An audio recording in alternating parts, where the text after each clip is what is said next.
Hello and welcome to Channel 5 News. Today our segment will be Good Reads for 6th grade students. We will first be discussing a biography by a young woman named Anne Frank. It was a diary written by her and when published named The Diary of Anne Frank. In this book, Anne Frank tells how she is given a blank diary for her 12th birthday in which she records all the events she was put through while in hiding during the Holocaust. Anne Frank and her family, containing her sister, her mother, and her father, went into hiding in 1942 with another family, the Van Dans, and a family friend who Anne called Mr. Dussel.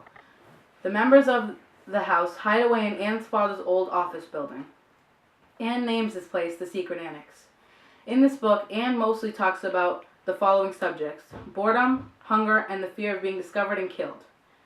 Now that Anne is living in a small space with none of her friends, she has no one to express her emotions to, so she creates an imaginary friend who she names Kitty. And with each entry of her diary, she puts it in letter form, always addressing the letter to Kitty, to whom she expresses all her pain, suffering, and sadness. In the beginning of going into hiding, Anne realizes going into hiding may not be such a bad thing.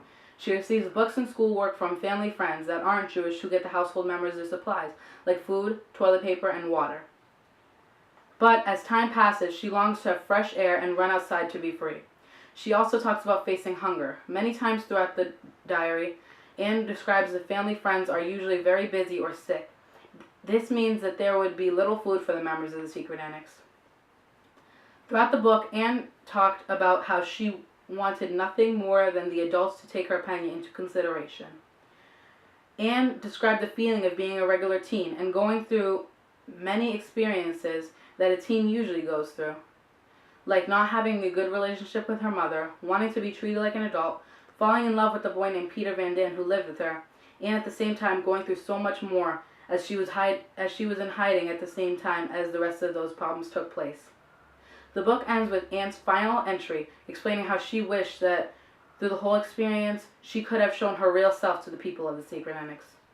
Not only is this book relatable to teens, informative of what it would have been like to be a Jewish person going into hiding during the Holocaust, but also gives a good lesson that you should always be true to yourself and others. And that is why The Diary of Anne Frank is on our list of good reads for 6th graders.